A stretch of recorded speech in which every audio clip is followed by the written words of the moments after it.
Bueno, buenas tardes. Buenas tardes. Mi nombre es Carlos Rodríguez, soy profesor de la Universidad de Sevilla, director del Departamento de Construcción Arquitectónica 2 y bueno, moderador de esta mesa, ¿no? Moderador de esta mesa sobre eficiencia energética en edificación.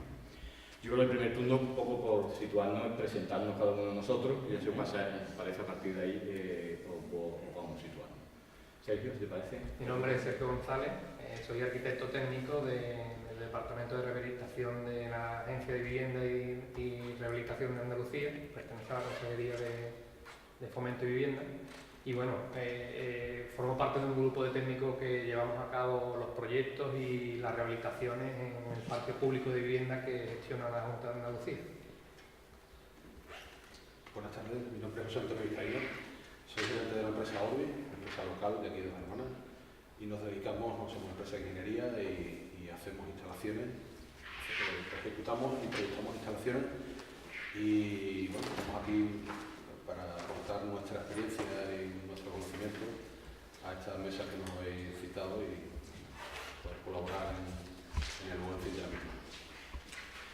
Bueno, buenas tardes, yo soy Juan Manuel Castaño, yo soy arquitecto y vengo en representación de la plataforma de edificación Passive House. Soy miembro de su junta directiva y lo que hacemos es, bueno, pues, divulgar el estándar Passive House como un estándar de edificio de consumo casi nulo. Sí. Buenas tardes, mi nombre es Emilio Ruiz, pertenezco y presido la Asociación Profesional de Edificios de Consumo de Energía Casi Nula de Sevilla. Aparte también soy director técnico de una pequeña constructora de Sevilla, local y de Andalucía, técnica de construcción Nuevo Siglo. Estamos también aquí para aportar de nuestra experiencia a nivel de construcción y a nivel de asociación de todo aquello que podemos aportar a cuanto a edificar con eficiencia energética o edificios de consumo de energía casi nula. Buenas tardes, yo soy Juan Carlos Durán, ingeniero industrial, soy presidente de la Asociación de Técnicos de Climatización de Andalucía, ATEAN, somos unos 240 técnicos, y vicedecano del Colegio de Ingenieros Industriales de Andalucía Occidental, donde somos unos 3.200 aproximadamente. Llevo siendo durante ya más de 30 años proyectista, fundamentalmente en instalaciones de la edificación y sobre todo el clima, la calefacción y las energías renovables. Boa tarde, sou Ricardo Carvalho, sou engenheiro civil e represento uma empresa que é a Ricoel, que se dedica à construção de moradias e à reabilitação de edifícios. Buenas tardes, mi nombre es Daniel Alves, yo trabajo con la promoción de mobiliario en la región centro de Portugal y represento la marca Remax. Muy bien. Bueno, pues hechas las presentaciones, yo quería preparar una breve introducción al tema. Bueno, simplemente empezar diciendo un poco cuál es el bosquejo normativo de objetivos que nos situamos, ¿no? La idea de la mesa, un poco, según nos habían pasado desde la organización, era bueno, tratar la situación de los objetivos en España, el panorama en nuestro entorno, aprovechando que hay algunos expertos en la mesa, hablar de del Passive House, del objetivo de viviendas de energía casi nulo, ecoviviendas, etcétera, y bueno, las tendencias, las nuevas tecnologías y otros puntos de vista. Ahora mismo el tema de eficiencia energética de edificación, desde el punto de vista del bosquejo normativo, bueno, desde un punto de vista mundial, partimos del protocolo de Kioto y más recientemente de los acuerdos de París, en el marco de Naciones Unidas, y posteriormente los objetivos a nivel europeo. Existe la Directiva Europea de Construcción Sostenible en Edificación, que bueno, marca muchos objetivos para el sector a través de esa directiva que los países tienen que ir armonizando y que van armonizando progresivamente. En esa directiva hay un dato muy importante que habla de que los edificios suponen el 40% del consumo de energía a nivel europeo, que es uno de los datos que más se nombran en todos estos foros, porque es un punto de partida importante para una mesa que habla de edificación. También habla de los edificios de energía casi nula y cuyo objetivo lo marca para el 2018 edificios públicos. Eso ya no el futuro, sobre el presente, y el 2020 para todos los edificios de nueva construcción. Bueno, es un tema que ya está encima de la mesa porque evidentemente está en línea, no está en la actualidad. Bueno, en España precisamente las directivas europeas se adaptan a través de muchísimas normativas, pero principalmente dos. Obviamente el Código Técnico de la Edificación, documento básico de ahorro de energía, que desde 2006 ha tenido diferentes actualizaciones. La última es de 2017, pero realmente la base es la misma de 2013, o sea, prácticamente la línea normativa no cambia desde el año 2013, existe una pequeña adaptación el año pasado. Igual que el Real Decreto 235 sobre certificación energética de edificios, que también sufre una pequeña modificación el año pasado, pero que las directrices fundamentales, el espíritu, la base fundamental, viene del año 2013. Bien, yo, insisto, eso es un poco el bosquejo normativo general, me corregís si me he dejado algo en el tintero, un poco por situarnos como estamos. Y ante ese reto, sobre todo ese 40%, que es el punto de partida razonable, lógico de todo este tipo de eventos, y con mucha razón, porque los que nos dedicamos a la edificación consumimos mucha energía, somos responsables de una gran parte, casi de la mitad de la energía que se consume de Europa, por tanto, tenemos una responsabilidad muy importante en este punto. Yo me he sacado algunos datos porque yo pongo encima de la mesa, como primer hito de salida, a tenor de esto, algo que a mí, en las investigaciones que estamos llevando en el departamento que dirijo en la universidad, como os he dicho, son uno de los elementos que nos preocupa, y es la edificación construida.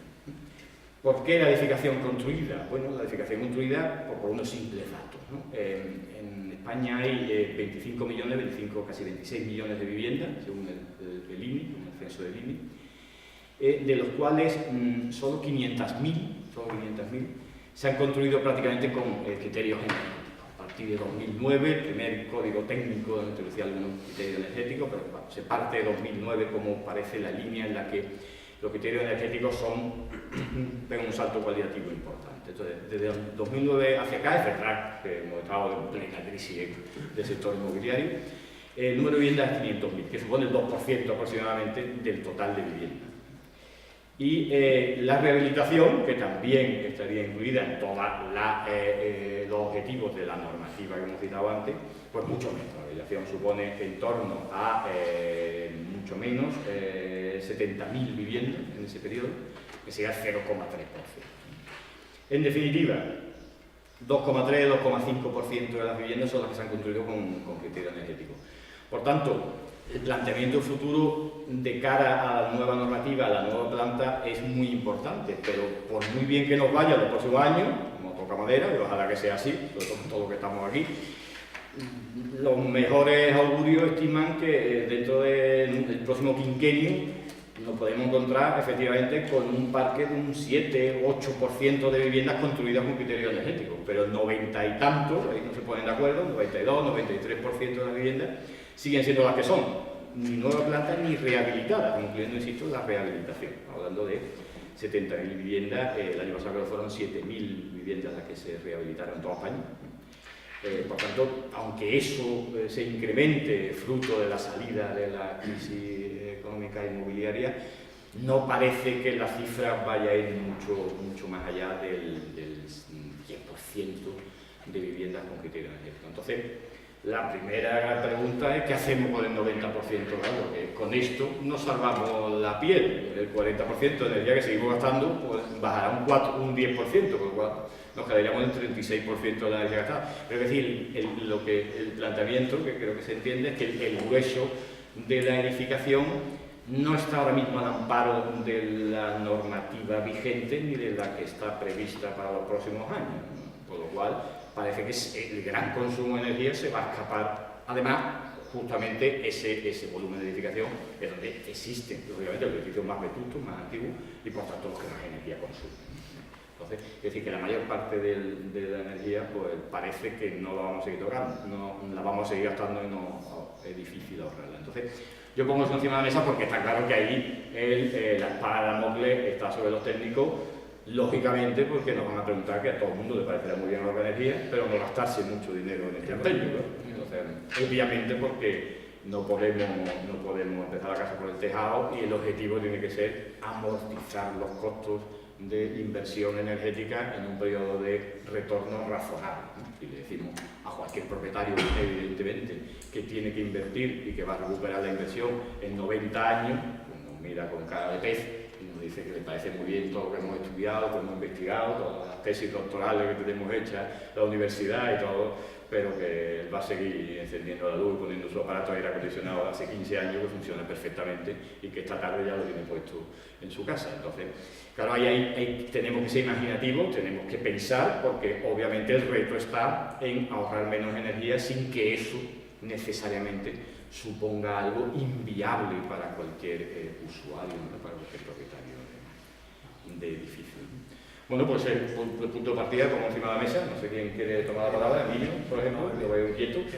Bajo el prisma que yo estoy viendo en España, bajo la directiva 2010 que tenemos vigente para llegar al objetivo que marca Europa, ¿vale? Yo creo que no estamos capacitados ahora mismo técnicamente y aparte no somos capaces de implementar unas técnicas adecuadas para poder llegar a ello.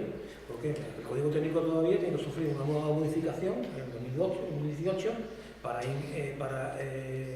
anexar en su Código Técnico la palabra edificio de consumo de energía nula. Todavía no tenemos una definición exacta de qué es esa palabra, qué significa y a dónde queremos llegar. ¿Qué ocurre? Si no tenemos claro eso, ¿cómo vamos a llegar a 2020 con toda la edificación o el parque edificatorio de España que sea edificio de consumo de energía nula? No vamos a llegar. ¿Y cómo vamos a partir del 19 a construir viviendas de edificios de consumo de nula si no tenemos definido cuál es el concepto? Porque aún no está implementado. En la última modificación se prevé que se incluya en el ahora en el 18, que se prevé que se incluya en el 2019. Entonces partimos de ahí de una base que no tenemos reacción a ello, o sea, porque hay muchos países en Europa, como puede ser Francia, Alemania y Dinamarca, que sí lo han implementado y han hecho leyes adecuadas a ello para poder edificar bajo ese prisma. En España yo estoy viendo que no nos movemos, o sea, hay programas incentivos como el programa PARER para gastar menos para rehabilitar vivienda, pero no somos capaces de ponerlo en marcha. O sea, yo veo que hay poco movimiento para poder edificar y poder rehabilitar viviendas. Luego también tiene un aumento muy grande. Un 30-35% puede ser que cueste una vivienda de más para ponerla, hacerla de edificio de consumo de energía casi nula. O sea, y eso hay que planteárselo al propietario de una forma como de inversión, como te acabas de decir, y como una forma de retorno. Pero es que si no ponemos en claro ese término, no va a haber tecnología que se pueda aplicar a ello, no va a haber medios, no va a haber materiales adecuados a ese término. Y hasta que no esté claro, no creo que no vamos a construir viviendas. Yo estoy totalmente de acuerdo contigo, siento ser pesimista, pero vamos a buscar una voz optimista en la mesa, porque yo soy pesimista contigo, pero vamos a buscar una voz optimista, ¿no? Yo creo que es la realidad. Sí, no, por eso estoy de acuerdo totalmente Yo creo que contigo. el pesimismo viene de poner el acento en el consumo de energía. Correcto. ¿Sabes? Entonces, claro, tú aquí en Andalucía, ¿no? Con el clima tan bueno que tenemos, ¿no? Dices que va a ahorrar energía y dices, bueno, ¿yo qué energía voy a ahorrar si no gasto energía? ¿No? O sea, ¿cuándo se gasta energía? En invierno, ¿no? En invierno se pasa frío dentro de las casas. Si conocéis a algún extranjero, probablemente nunca ha pasado tanto frío hasta que ha venido a vivir aquí. Tanto frío dentro, ¿no? Porque en Suecia pasa el frío fuera, pero no dentro, ¿no? Entonces, ¿qué es lo que ocurre? Que se está ofreciendo algo que no se sabe muy bien qué es, ¿no? Oye, pues si yo ya no gasto, ¿no? Entonces, por ejemplo, yo, aunque vengo en representación de la plataforma de edificación Pasifaus, que es una asociación sin ánimo de lucro, pero profesionalmente me dedico a eso y a mí me llegan la mayoría de los clientes, lo que vienen buscando es eso, se han enterado que pueden vivir bien sin gastar un pastón en energía, ¿no? Y que no tienen que pasar frío en invierno, ni calor en verano, porque aquí climatizar una casa en verano necesitas una potencia y un consumo energético para tener la casa completamente climatizada, que la mayoría de la gente lo que pasa es que se va a la playa en agosto, ¿no? Entonces, por eso digo, si se pone el acento en la energía, es un tema aquí. Si se pone en el confort, es otro tema totalmente diferente, porque entonces ya sí vale la amortización. O sea, Tú sí puedes hacer una amortización económica si gastas. Si no gastas, ¿cómo hacer la amortización económica? Entonces yo creo que también eso tiene un poquito de divulgación por parte de todos, ¿no? Oye, que sí, que podemos ahorrar mucha energía, pero eso no es el tema. El tema es que puedes vivir muy bien, con un gran alto grado de confort térmico y acústico, sin gastarte el sueldo en climatizar la casa. Entonces, Juan Carlos quería decir. Sí, porque ha sacado la palabra crítica, el confort. Confort. Y Es decir, divulgación también. eso es lo siguiente, Importante. efectivamente, que es el confort. El confort para algunos puede ser en tu casa o donde estés, en un interior, vestir de verano durante el invierno y vestir de invierno durante el verano. Es decir, en verano, chalequito, va a estar fresquito, 21 grados, estamos hartos de verlo, si lo ponemos en el coche. En tu casa igual, pones, venga ahí hasta que se vea que hace frío. Luego en invierno, no, en invierno camisetita de tiranta, toda de chanquete, ¿sabes? ¿Para qué? Porque nos gusta pasar calorcito, 26 grados en el termostato. Luego lo primero, efectivamente, esto por muchas normas que tú saques, que efectivamente viene reconocido dentro del código técnico, el RITE, máximo tanto en invierno, tanto en verano, por supuesto calidad del aire, ruido, nivel de filtración, pum, te lo dice todo, pero y eso uno en su casa hace lo que le da la gana. Y las viviendas son responsables de la mitad del consumo. Dentro de toda la edificación, la mitad se la comen las viviendas. Bueno, luego hay que empezar por educación, formación y otras muchas más cosas. Es decir, a la gente decirle, señores, el confort hace 100 años era no morirte de frío y no morirte asfixiado. Lo que ha cambiado en 100 años es bajar 10 grados o 12 grados en verano y subir 6 o 7 en invierno. En el término medio debe estar, como siempre, la virtud y no en esos extremos.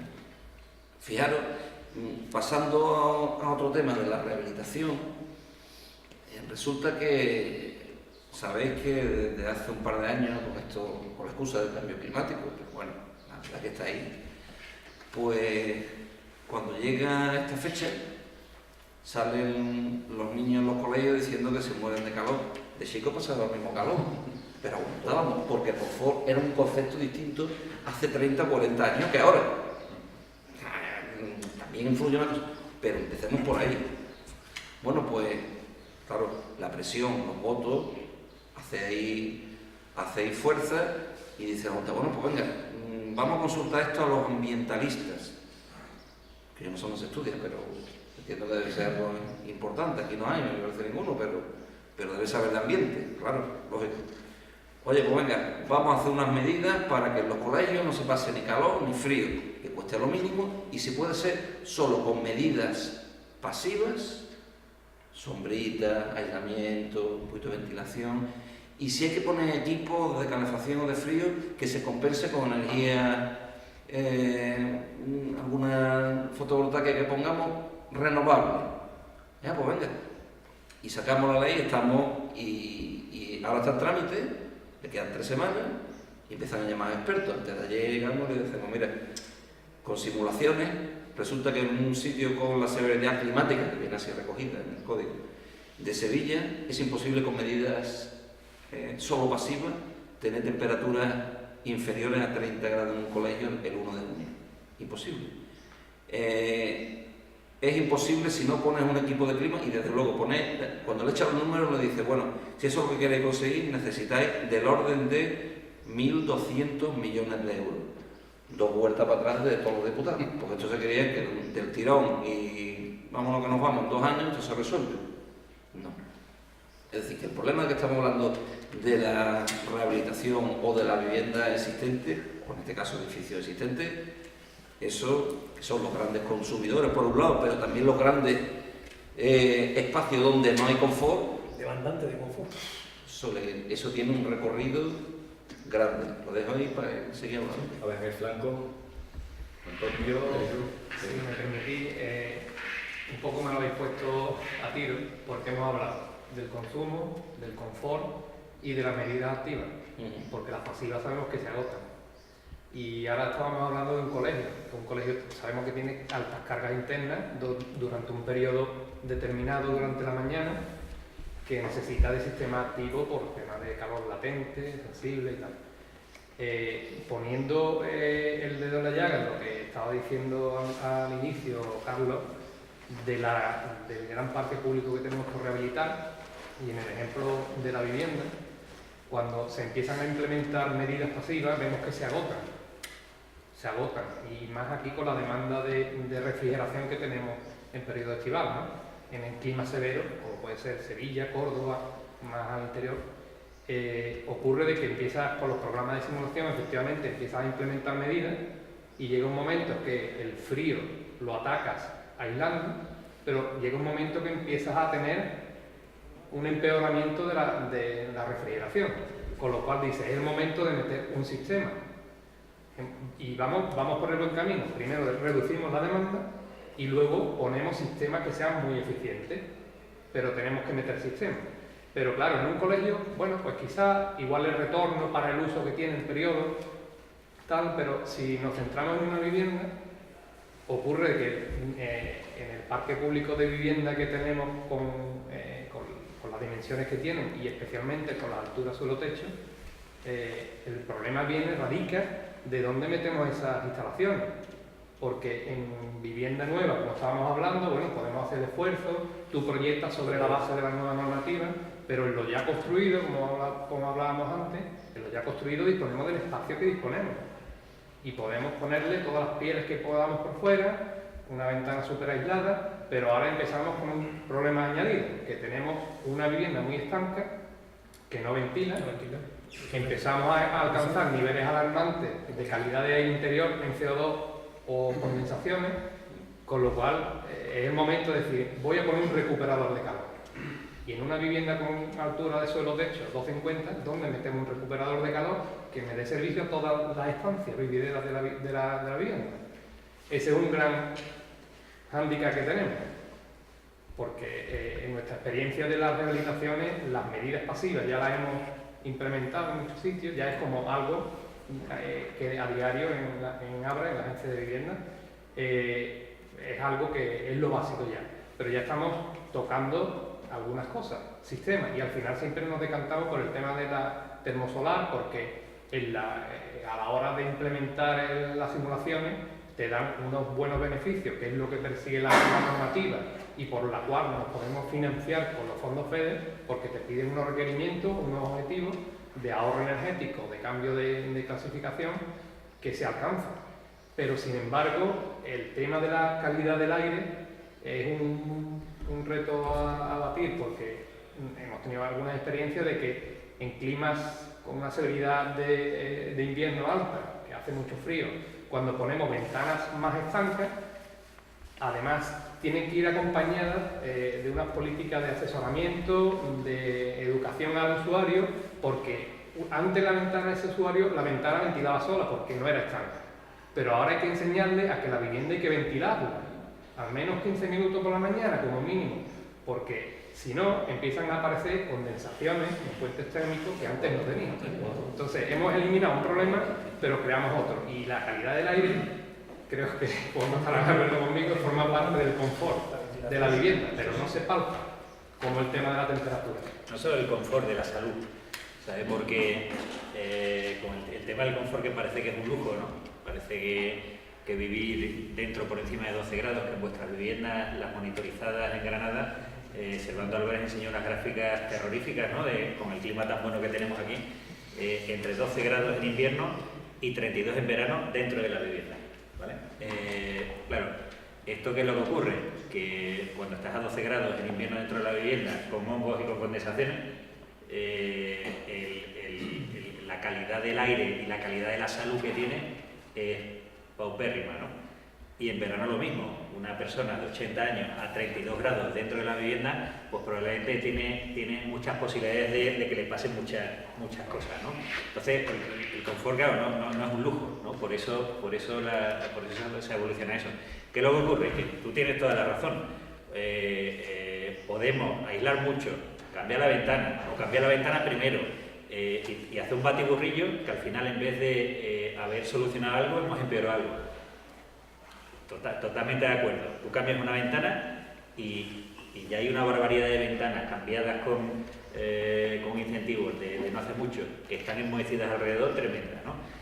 Al final es el paquete completo, pero por fases, ¿no? Nosotros con temas de Passivhaus hay una opción que es lo que le llamamos la rehabilitación paso a paso, que es hacer una hoja de ruta de ese edificio para que en X tiempo, que puede ser 5, 7 o 10 o 15 años, pues todas las reformas que se hagan vayan en la misma dirección. Y si cambias la ventana, tienes que ventilar. Y a lo mejor puedes hacer una ventilación que no tiene todavía recuperación de calor, pero que en el futuro es muy fácil de poner en otro estadio el recuperador, en un falso techo de un cuarto de baño, por ejemplo, que suelen tener una altura un poquito más baja. Y cuando ese propietario tiene algo más de dinero, pues pone SATE en la fachada norte, y cuando tiene un poquito más, tal. Y cuando le entra agua por la cubierta, porque lamentablemente, aunque estamos en el siglo XXI, la mayoría de las cubiertas entra agua, pues le pone, en vez de hacer la chapuza, pues se aísla adecuadamente con lo que se ha calculado, ¿no? Pero claro, con planificación, que es lo que falta muchas veces en todo esto, ¿no? Y al final acabamos en eso, en cambiar la ventana, poner SATE, y claro, se pueden crear problemas si no se ventila, totalmente de acuerdo.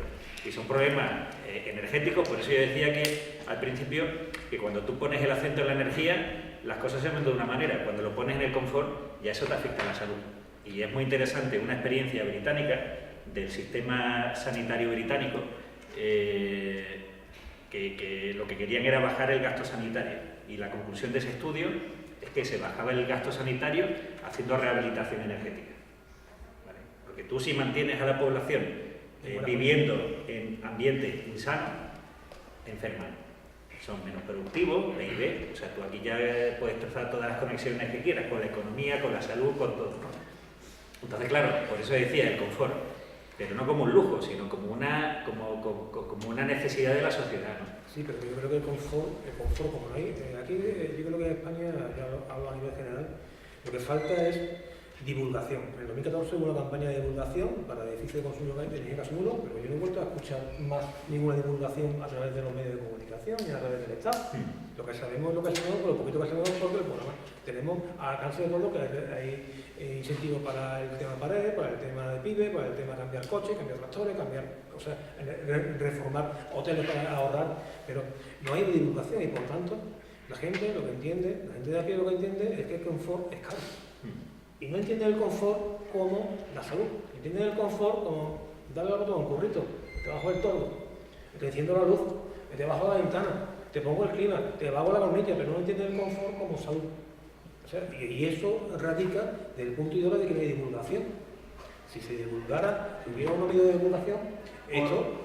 Perdón, termina, ¿no? Ahora es por dar pie un poco a... Habría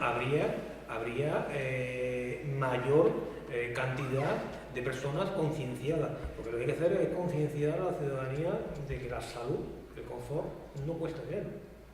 O sea, va en su beneficio. Simplemente por dar pie a que cuente un poco la experiencia Ricardo, porque en el sistema de incentivos en Portugal, aparte de las ayudas a esto, después se sigue con impuestos. Por favor, fala devagar para que eles percibam. Boa tarde, outra vez. Relativamente à eficiência energética, em Portugal, acho que já estamos a ter uma ideia um bocadinho diferente do que aquilo que se está a passar e da ideia que estão a passar. As pessoas começam a ter uma preocupação em ter uma casa que, embora o cliente chegue e comece a pensar que vai gastar mais na construção, mas que vai reaver esse dinheiro nos próximos anos. Ou seja, é um investimento que não é a longo prazo, mas que isto, tendo uma casa mais eficiente, ou seja, vai custar menos a aquecer, vai custar menos a arrefecer e não se está a preocupar tanto, se calhar, com o aspecto mais visual, mas sim começa-se a preocupar com aquilo que não se vê, que é, se calhar, a qualidade do caixilho, a qualidade do vidro, que tenham um vidro que tenha uma espessura suficiente, que seja refletante e que seja planiterme e que consiga corrigir, por exemplo, as pontes térmicas, que são coisas que o consumidor final olha para a casa e não sabe se tem, mas que são coisas que as pessoas começam já a ter um conhecimento e toda a gente já pensa e pergunta qual é a classe energética da casa e qual é o sistema de aquecimento que vou utilizar.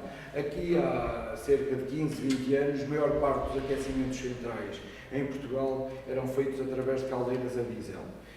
Neste momento são incomportáveis devido ao preço do diesel e pronto, e as pessoas neste momento estão a mudar para sistemas que... Desculpa!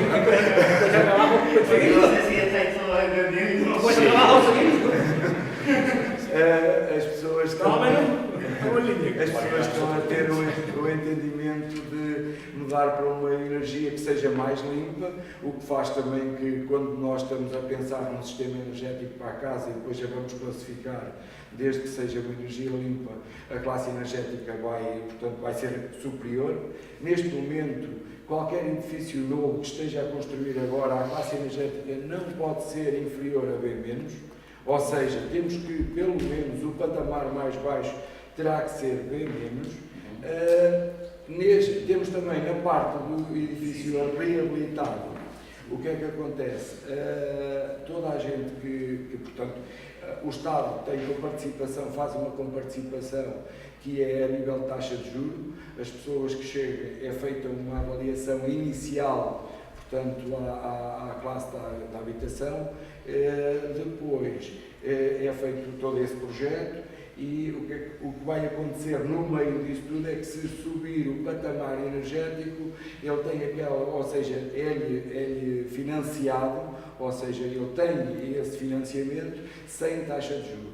O que começa as pessoas a pensarem, não é? Porque, ao fim e ao cabo, vão ter um empréstimo sem taxa de juros e vão recuperar esse dinheiro ao longo dos anos. Neste momento também, em qualquer casa que seja edificada, neste momento é necessário e é obrigatório que seja instalado pelo menos um painel solar, desde que há uma ou duas isenções, desde que a casa, por exemplo, tenha menos de 50 metros quadrados, não é necessário, mas praticamente todas as casas têm mais de 50 metros quadrados, para falar no caso da vivenda e moradia, e no caso ou que ela esteja, não é, num sítio onde esteja em sombreamento total, não faz sentido, não é? Se não tem sol, não faz sentido ter o painel solar.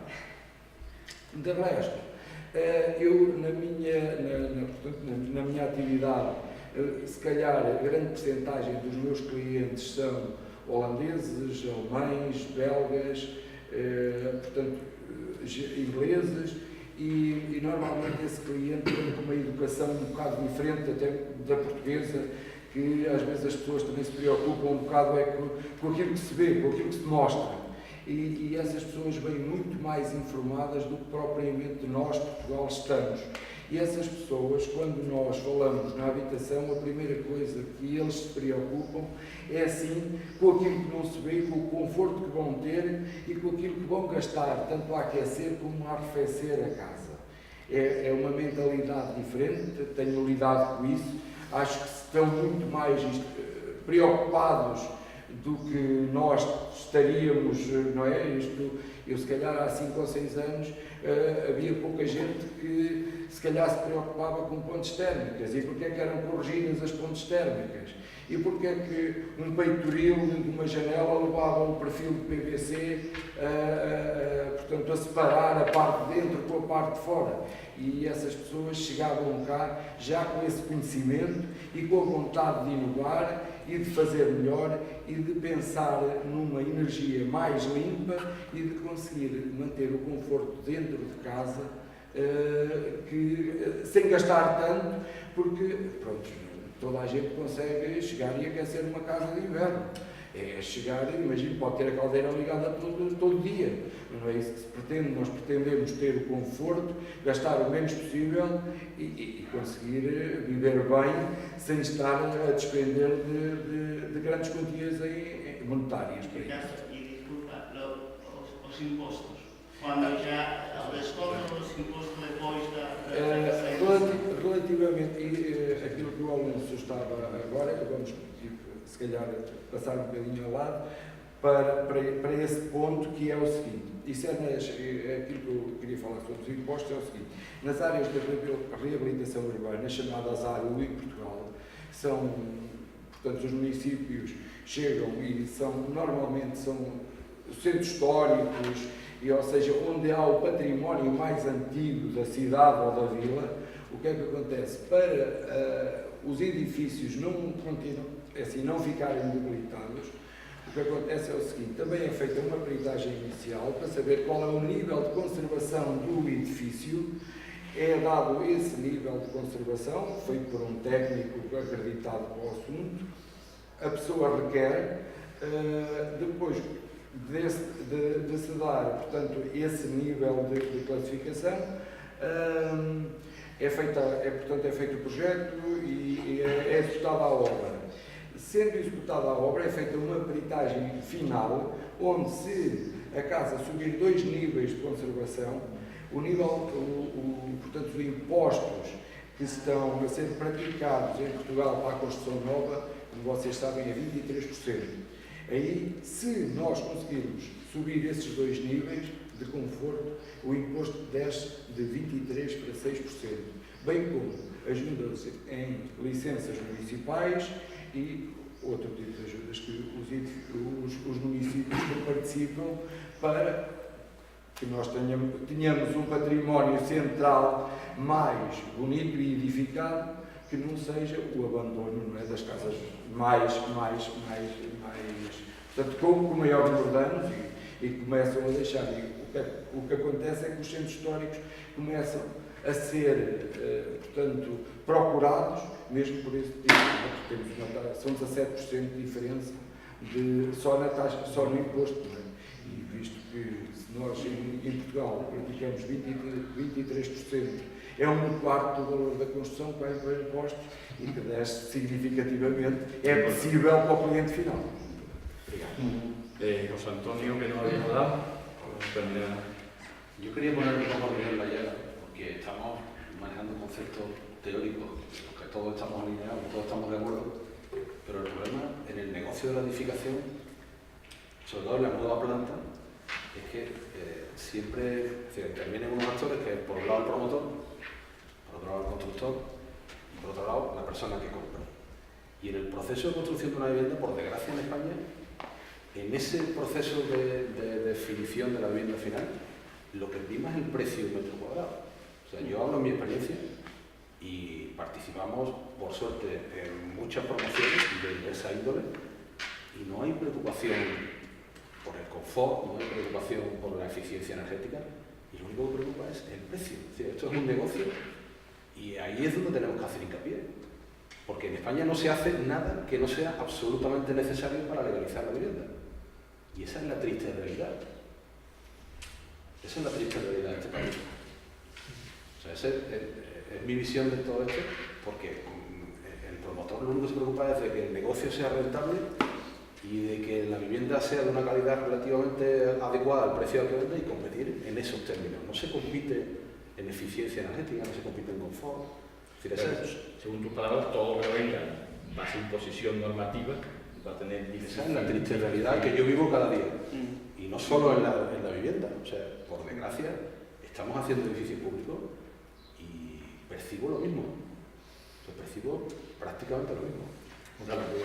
Bueno, en ese sentido, ya el gobierno hace tiempo que quiso que tuviéramos un referente a la hora de comprar una vivienda, como es la calificación energética. Lo que pasa es que tengo que decir que confunde más que aclara. Es decir, así como un frigorífico, tú tienes una A al lado de una B y dices, la A es mejor que la B, me compro el A, magnífico.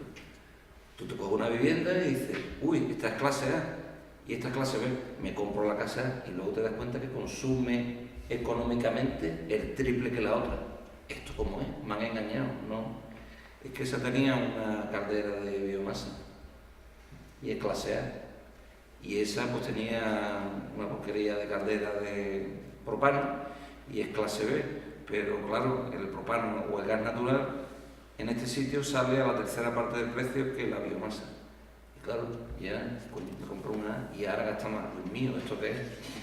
En Italia, en Centro Europa, pues resulta que cuando tú vas a comprar una casa, hay una herramienta y te dice, esta vivienda, según la herramienta, gasta 128 kilovatios hora año por metro cuadrado, según la... Y esta gasta 100... Y estamos hablando de demanda, es decir, esto consume esto. Ahora, usted utiliza una caldera de un tipo o de otro, ¿eso gasta esto? Pues entonces tú te vas a decir, coño, esto debe estar mejor aislado por metro cuadrado, si tiene más metros, ¿no? Y con eso se aclara. Aquí, desgraciadamente hablo incluso a niveles de técnicos, jefes de servicio de la administración, identifica la calificación energética, la A, la B o la C, porque consuma más o menos. Y eso es totalmente falso. Estamos hablando de emisiones y estamos hablando de otras cuestiones distintas a lo que es el consumo energético. Entonces, oye, si resulta que lo que queríamos era aclarar, pues lo que estamos haciendo ahora mismo es confundir. O sea, peor todavía. ¿Se puede participar desde la mesa? Sí, por supuesto. A ver, como técnico que entre otras muchas cosas hacemos muchos certificados de eficiencia, lo que nosotros nos encontramos muchas veces es que el certificado energético para la mayoría de los clientes ni siquiera hace esa valoración, sino que se queda en el puro trámite. Es decir, Sí. no hay esa cultura, que yo creo que en parte nos ha tocado esta época de la vida como técnico y en cierta forma tenemos una cierta responsabilidad docente con respecto a nuestro cliente. Aunque con los honorarios que nos pagan, pues muchas veces digas tú, pues no sé si darte docencia o no, pero yo creo que en parte esa responsabilidad, ya que los medios de comunicación no lo hacen, en parte es nuestra. Entonces, yo creo mucho en el contenido de un certificado energético, porque como tú bien dices, hay una parte que es de emisiones de CO2, pero ya, por ejemplo, incluso utilizando el CEX, la otra parte te habla del consumo de energía primaria. Y para mí eso a un cliente que va a comprar dos viviendas, entre dos viviendas con consumos de energía primaria, uno mucho más alto que el otro, pues yo le diría que fuera a comprar el otro. Yo a mis clientes se los digo, pero ellos siguen viendo únicamente el puro trámite. Yo hablaba de la posibilidad de lo que decía Ricardo cuando me lo ha contado hoy comiendo, porque de alguna forma, si en la contribución en determinadas viviendas que se demuestra que están cumpliendo con el objetivo fuera más barato, pues yo sinceramente creo que si se incentivara desde el IBI, desde el IVA que se paga por el proyecto, desde demás, la gente le tocaría, porque ahí Irvano con lo que él dice, si no toca el bolsillo, tenemos un país cortoplacista que lo que ve es la inversión inmediata y no ve el rendimiento a medio plazo. Y eso es así. Entonces, a mí me da mucha pena el certificado porque es lo que te digo, es un trabajo que los técnicos intentamos hacer de una manera lo más profesional posible, pero resulta que te encuentras que es un mero trámite. Y bueno, pues nada, yo creo que por lo que él decía, tocando el bolsillo del ciudadano a priori, es la manera que en esta sociedad, que tiene las reglas que tiene, España es fantástico en muchas cosas y en esto es como es, tocando el bolsillo es la única manera a priori, a corto plazo, de incentivar ese tipo de cosas. Yo creo que aquí la pregunta es, yo lo siento, pero es representante de la administración. ¿Por qué no llegamos por lo menos a copiarlo de nuestros vecinos? Claro. La idea me parece fantástica, ¿verdad? Que la idea de reducir los impuestos, que efectivamente empiezan a ser un porcentaje muy importante del costo de cualquier movimiento en un país civilizado. Si reducimos, ya no es darle dinero al contribuyente, sino cobrarle menos por intentar mejorar eso, ¿no? Efectivamente, hace tiempo ya se oía en algunos medios el tema de que las contribuciones urbanas iban a estar basadas en la calificación energética. Incluso hay ya entidades de crédito, que son entidades de crédito de comercio justo y tal, que basan el diferencial de los préstamos hipotecarios en la calificación de la vivienda. A tal, tanto cuanto más eficiente sea la vivienda, mejor diferencial hipotecario te ofrece, ¿vale? Eso ya lo hay en el mercado, pero entiendo que responde a un usuario que sea sensible a eso y vaya buscando el confort y no es el común de aquí hay dos sistemas, el sistema del palo o la zanahoria, ¿no? El palo no lo viene dando el código técnico y el palo no lo puede dar obligándonos en vivienda nueva, pero en aquel usuario que tiene una vivienda existente le tenemos que poner la zanahoria, y eso ya existe en los vehículos. En los vehículos ya ocurre. Aquí en el Ayuntamiento de Dos Hermanas hay incentivos para vehículos más eficientes. En Sevilla también hay muchos ayuntamientos que ofrecen incentivos en tanto en cuanto tú contamines menos. Pero esa es la técnica de la zanahoria. Y funciona. Ocurrirá, bueno, también ocurrió con el programa de la Agencia de la Energía con la termosolar, que había fuertes subvenciones para poner termosolar, hasta que la termosolar en vivienda nueva era obligatoria. Entonces ya no hay la técnica de la zanahoria, ya es la técnica de la imposición por normativa. Sí. Entonces yo entiendo que eso en algún momento tendrá que llegar para que el usuario final palpe un poco ese beneficio. Y estoy de acuerdo con el tema de la calificación, porque la calificación, con lo que tú comentabas, que confunde en cierta manera, porque la calificación, la letra, el color, que es lo que el usuario que lo mira, que algunos ni lo miran, te da la calificación en base a unas emisiones no renovables. Y efectivamente hay emisiones que son renovables pero que cuestan dinero. Para eso tendríamos que mirar la demanda, y los propios técnicos a veces han encontrado dónde está la demanda del edificio. Bueno, es que ahí tenemos otro problema, incluso con la eficiencia y con cualquier parte del código técnico. Tú, ya para un técnico privado cuesta trabajo interiorizarlo todo, cuando tú lo llevas a la administración para que te lo estudie, todavía cuesta más trabajo que el que tienes enfrente conozca todos los parámetros que te tiene que mirar en el proyecto. Eso es así. Pero bueno. Sobre el tema de la demanda, que me parece que es ponerle la llaga, porque claro, la demanda, el código técnico aquí en Sevilla y en muchas partes de Andalucía dice que como máximo la calefacción debe ser 15 kilovatios metro cuadrado año, y refrigeración depende, entre 15 o 20, aquí en Sevilla 20, ¿no? Pero se calcula con la herramienta unificada, ¿vale? Entonces, ¿qué es lo que pasa? Que la herramienta unificada tiene muchas cosas buenas, pero es una simplificación de un programa de simulación dinámico, ¿no? Entonces hay muchos temas que no considera, por ejemplo la hermeticidad, por ejemplo cómo se sombrea en verano, cómo bla bla bla bla, ¿no? Entonces, ¿qué es lo que ocurre? Que si nosotros, y lo hemos hecho en nuestros proyectos, calculamos un proyecto para que cumpla código técnico y que cumpla demanda, y esos aislamientos los simulamos con PHPP, por ejemplo, que es el programa de Passivhaus, o con un programa de simulación dinámica, pero que no esté cortado, esos 15 kilovatios de demanda de calefacción pues se pueden convertir pues, en 40, 50 o 60. Depende de la hermeticidad, entre otras cosas, que le metamos, y depende del cálculo. Entonces, ¿qué es lo que ocurre? Que aquí también, y eso me gusta matizar, se está hablando del usuario como si fuera uno, ¿no? Usuarios hay muchos, ¿no? Como en cualquier otro sector, ¿no? Y cada vez más hay usuarios que tienen un abogado al lado, ¿no? Y un usuario ilustrado lee, en el código técnico dice que yo tengo que consumir 15 kilovatios de calefacción y consumo 50. A mí me ha engañado el promotor, el arquitecto y el constructor. Demanda. Para el técnico, bueno, se traga el juicio y a los 2 años dirá, o los 3 años, o el tiempo que sea, el juez dirá que lo ha hecho bien. Pero cuidado que es un tema espinoso, ¿eh? Ahora el código técnico, las demandas que impone son demandas que parecen que son de Passivhaus y no lo son, ¿vale? Eso por un lado. Y el tema del negocio y del usuario, pues claro, esto pasa como con cualquier otro sector. La comida, por ejemplo, pues la mayoría pues se compra comida con pesticidas, ¿no? Pero hay gente que compra comida ecológica, quizás no es la mayoría. Y esto es una necesidad que va a aumentar, eso va aumentando con el tiempo, claro. Ahora Passivhaus y este tipo de construcción es residual, pero poquito a poco se irá demandando, y si se demanda hay que hacerlo. Y sobre el negocio también, a mí me gustaría poner de ejemplo pues una promotora a nivel nacional que es Grupo Lobe. Grupo Lobe, con B, no en inglés. Que ha construido un edificio plurifamiliar de 20 y tantas viviendas certificado en Aragón. Ellos construyen en Aragón, Madrid y Valencia, y han decidido en su estrategia empresarial solo construir Passivhaus. Ahora mismo tienen 1000 viviendas en proceso de comercialización Passivhaus, como estrategia de negocio, ¿no? O sea, claro, esto lo que pasa es que va a muchas velocidades, ¿no? El mercado es muy grande, el mercado de la construcción, y lo que pasa es que, claro, el que no vaya por ahí, pues a lo mejor se queda atrás, como en cualquier otro sector, ¿no? Porque ya la gente lo empieza a demandar, y eso también se nota, ¿no?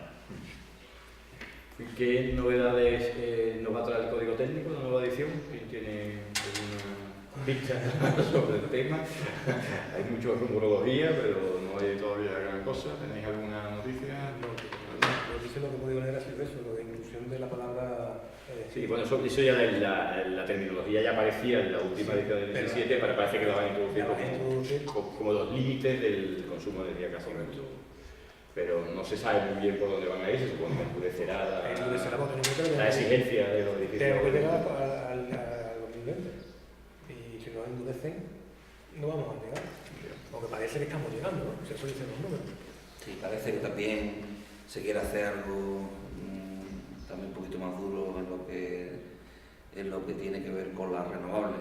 Más duro es decir, pues se va a tener que utilizar más renovables. Lo que pasa es claro, lo que no puede el Código Técnico es contra luego la normativa que saca el gobierno por otro lado. O sea, si le ponemos impuesto al sol, pues ya me contaréis cómo se puede poner una fotovoltaica en un edificio. Si luego te dice, no, pues esto enchufarse tiene que pagarme tanto, ¿verdad?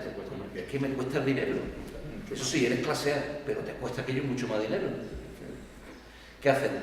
Entonces, claro, se quieren hablar los dos ministerios, por un lado energía, por otro lado, aparte de fomento vivienda, es decir, vamos a ponernos de acuerdo y vamos a hacer cosas, no solicitemos energía fotovoltaica para un hospital o un centro comercial, cuando luego le estamos obligando a poner un doble contador eléctrico, una medida reforzada, pagar el reforzamiento de la línea, pim, pam, pues, no sé los números, es más, y todos lo sabemos, intentamos hacer, no digo trampa, pero para llegar y coño, a ver si sale un metro cuadrado menos para que no tenga que poner fotovoltaica, porque le está metiendo en un problema al cliente, le está metiendo en un problema, desgraciadamente es así.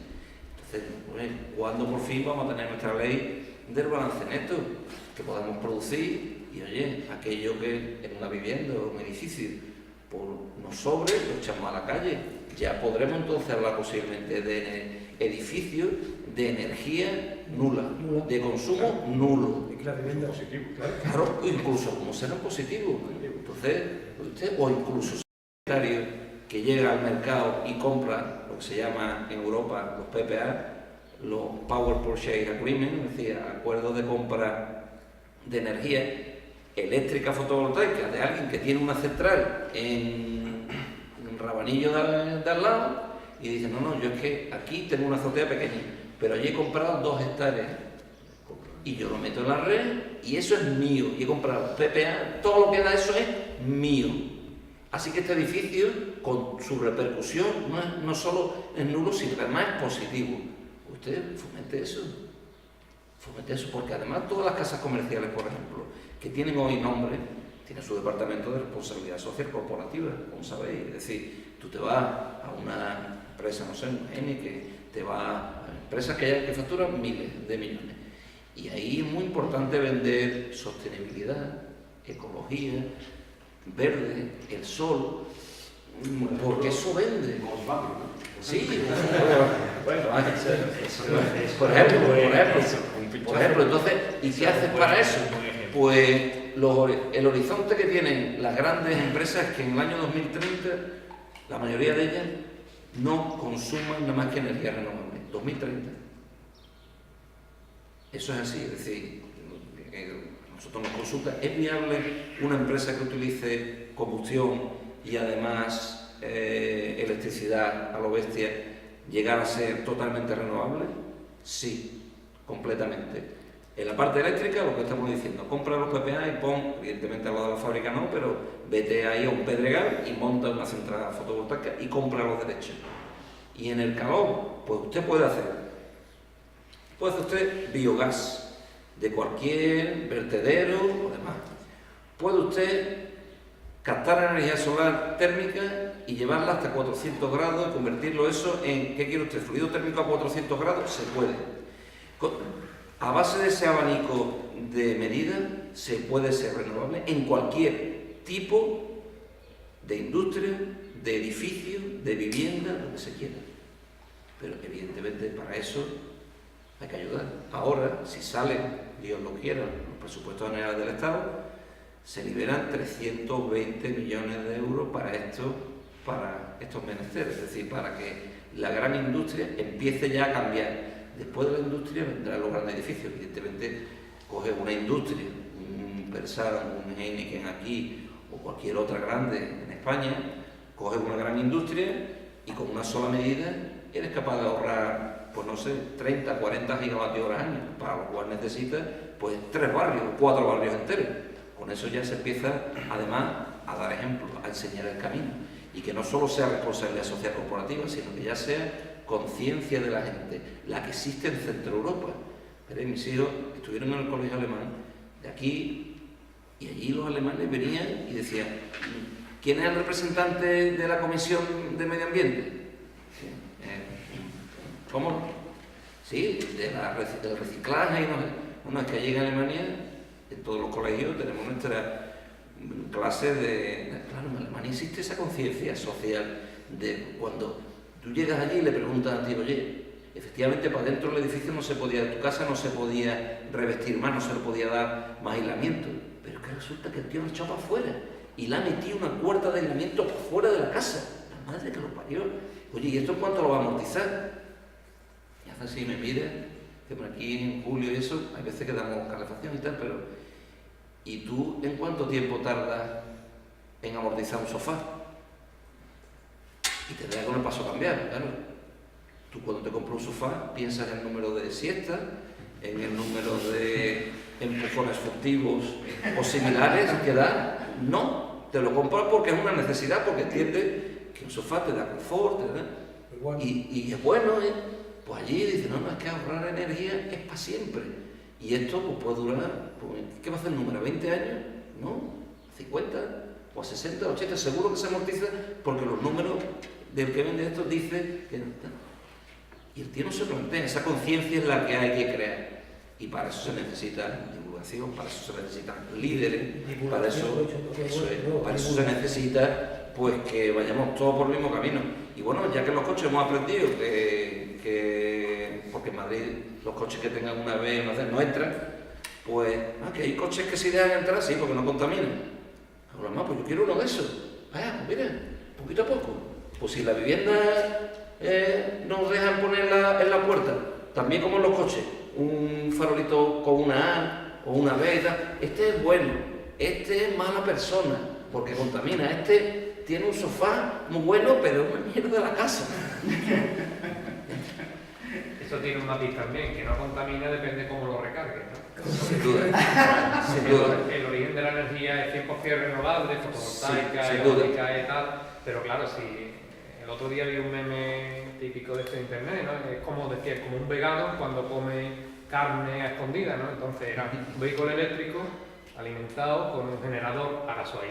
Sí. Entonces, pero si fuera biodiesel, sí cumpliría. claro, sí, pero me refiero al tema de no contamina con matiz, ¿no? Porque no contamina si el mix de la energía que tú compras, si tú compras a una compañía que comercialice energía 100% renovable, por supuesto. Aunque hay gente que no cree en eso, pues dice: no, pero la que viene, bueno, vale, va al mercado, se vierte a la red y ahí se mezcla toda. Pero la que yo compro viene de aquello. Eso es. Y no del otro que está echando humo. Correcto. Por una central de carbón. Y yo tengo certificado PPA, como lo hace todas las grandes fábricas de España. Yo tengo certificado de que ese sitio produce para mí. Lo mete en la red, va para todo el mundo. Pero eso es mío. Ese no lo puede vender otro sitio. Ese es mío. Volviendo un poco al tema de origen de la edificación a la que nos ha traído aquí el tema, ¿no? Los programas. Hay gente que pregunta: bueno, si yo, igual que la calefacción de pellet no me contribuye y tal, oye, si yo todo lo tengo eléctrico y yo compro 100% verde, ¿por qué no tengo una A? Porque, claro, idílicamente pudiera ser así. Es verdad. Pero claro, es cierto también que los programas de calificación no evalúan al usuario, evalúan el edificio. Y ese mismo edificio lo vende ese usuario y lo compra otro, que compra a una compañía estándar o al mercado regulado. El mercado regulado tiene el mix que tiene y según el año.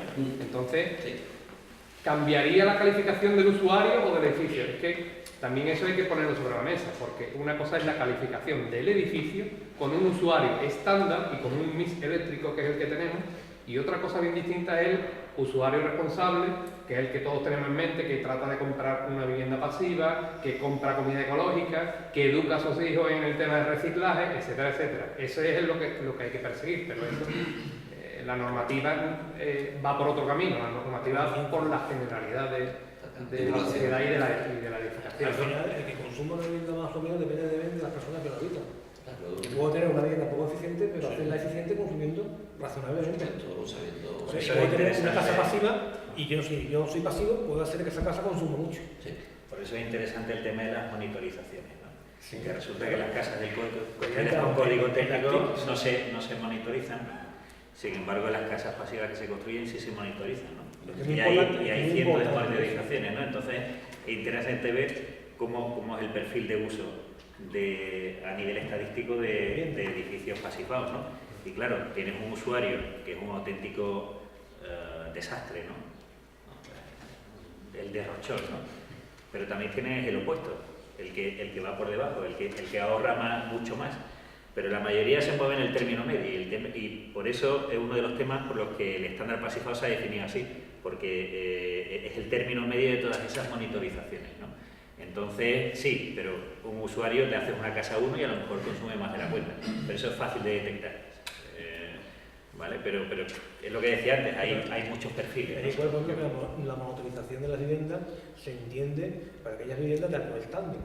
Una vivienda normal, de un usuario normal, no entiende que su casa esté monitorizada. En la noticia que tenemos ahora, que vendemos la monitorización de las viviendas o la informática de digo monitorización, simplemente la temperatura. Monitorización, yo ya hablo ya a nivel de informática. ¿Qué podemos agregarle a la vivienda para que la vivienda sea eficientemente energética? O sea, ¿cómo la puedo controlar a nivel de TIC? Entendemos que ese sistema, ya sea motorización, para yo ver el consumo de ventilación, yo ver el ida del aire de CO2, yo ver muchas cosas, y consumo eléctrico que tengo en determinados puntos de hora, o sea, todo eso la gente no entiende, la conceptualidad no entiende como para viviendas de alto standing, no entiende para una vivienda normal de 90 metros cuadrados en un bloque de edificio. Es que yo pienso, pienso que ahí es donde comienza todo. Es decir, un usuario que está monitorizando su vivienda y que sabe cuánto le cuesta una decisión que toma, es donde empieza la concienciación de las determinaciones que tomamos en un momento determinado sin saber qué repercusión tiene desde el punto de vista económico. Es decir, un usuario que tiene una vivienda monitorizada y otro usuario del mismo perfil con una vivienda no monitorizada, o sea, está perfectamente demostrado que el que lo tiene monitorizado mira mucho más para el consumo. Nos ocurre muchas veces con el teléfono móvil. Cuando salimos de España y nos dan 100 megas para poder navegar, estamos permanentemente viendo si lo hemos pasado o no hemos pasado. Al final, esa conciencia de saber qué es lo que estamos gastando y cuánto nos repercute, entonces esas medidas son medidas muy económicas y sin embargo no se promocionan. Claro, no hay divulgación sobre ello. Nosotros, Emilio y yo, acabamos de participar en un proyecto de un centro de ocio, donde el proyecto inicial no había una monitorización para los distintos puestos que explotaban y que ofrecían comida al público.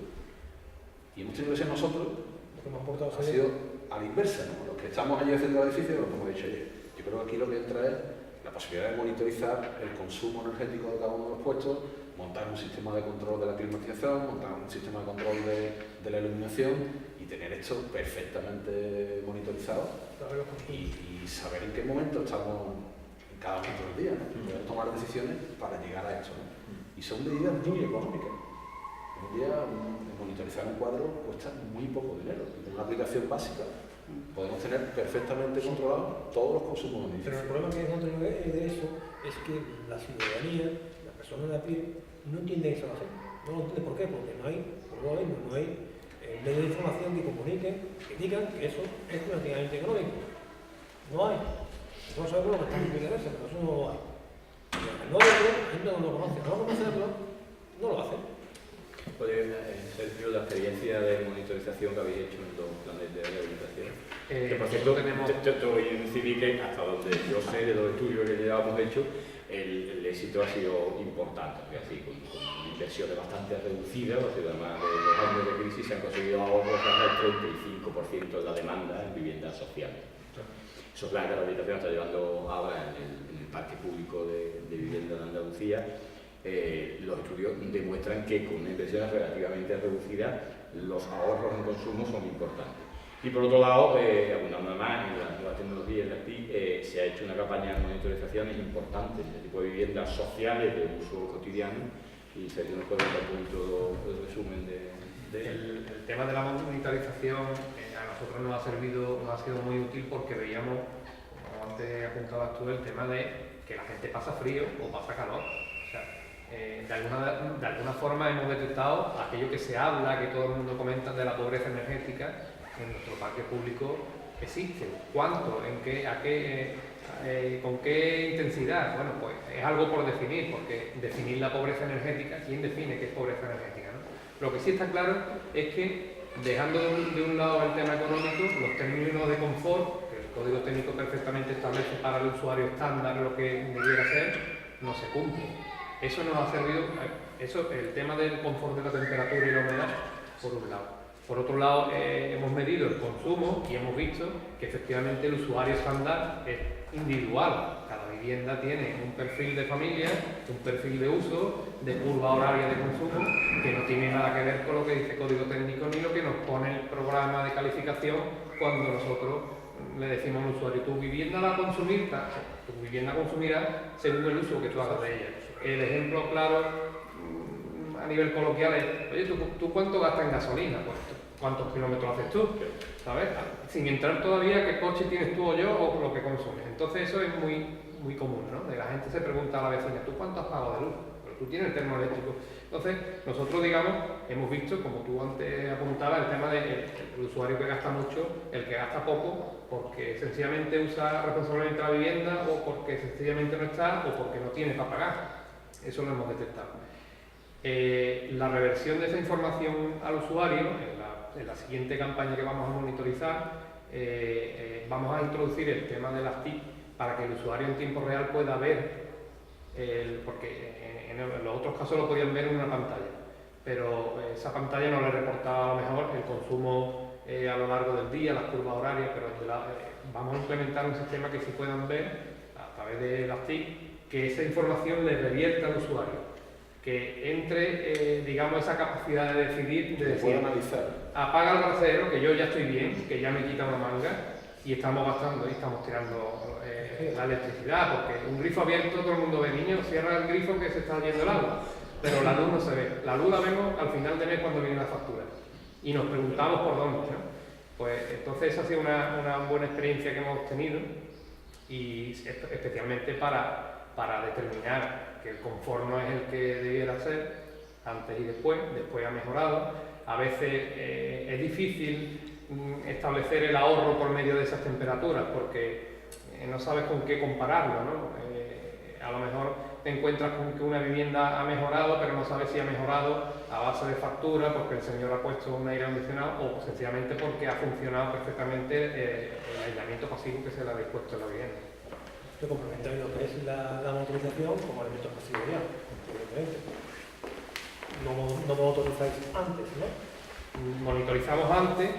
Lo que ocurre es que bueno, no siempre conseguimos hacerlo para que en una campaña de frío o de calor con mucho tiempo de antelación, porque los plazos en la administración y las licitaciones son los que son, y últimamente estamos acercándonos más a lo ideal, que sería al menos medir un periodo frío, periodo de calor previo a la intervención de la totalmente, para poder comparar, pero igual te digo, es que ni todos los años climáticamente son iguales, porque dice, bueno, pues este año están mejores, pero están mejores porque ha hecho menos calor, menos frío, porque el usuario ha utilizado más o menos las fuentes, los sistemas de climatización.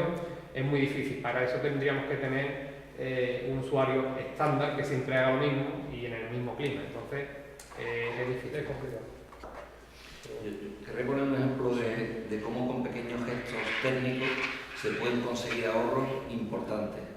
Contaba el otro día en el Parlamento que precisamente hace 8 o 9 años el defensor del pueblo andaluz, sabéis que está aquí en Reyes Católicos, al lado del puente de Triana, pues quiso renovar su instalación y le digo, oye, de paso, ¿por qué no hacemos 2 o 3 cositas más y conseguimos un poquito de ahorro energético?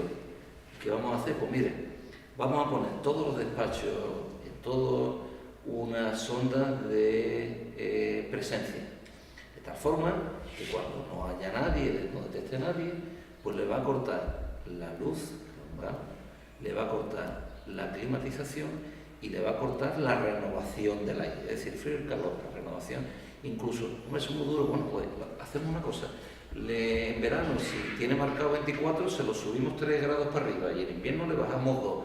Ah, mira, me gusta, ¿ven? Vamos a probarlo, total, que echamos unos números de esta gente no somos más creídos. Oye, pues esto se puede ahorrar bastante y lo implementamos.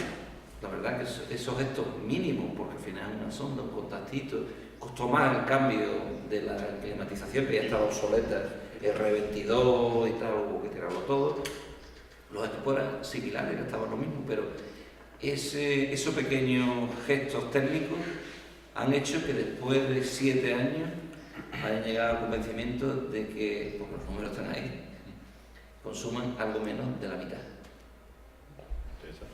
Algo menos de la mitad que antes. Claro, además sabemos, cosa que el secretario general nos dijo, cuidadín con esto, el sistema de monitorización, de control, sabe el tiempo que está ocupado cada despacho.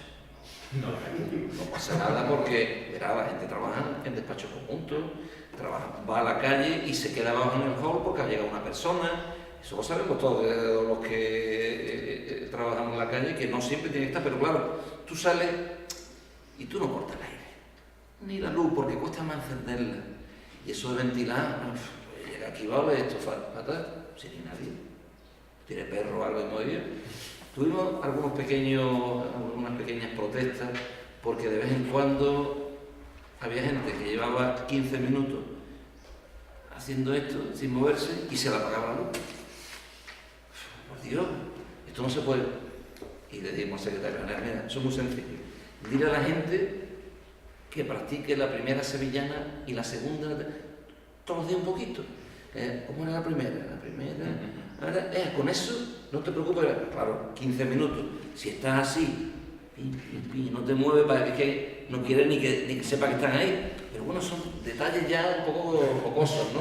Pero para que os veáis cómo, con cosas simples, un edificio que no se le han podido cambiar la carpintería, porque era un dineral, sencillamente había dinero para cambiar la climatización, para cambiar la renovación y para poco más. Para las luces, ¿por qué no hacemos esto? Con la mitad de consumo. Yo, Ricardo, sí quería comentar, no sé si nos estás entendiendo con nuestra velocidad de dicción demasiado, ¿no? Pues, importante.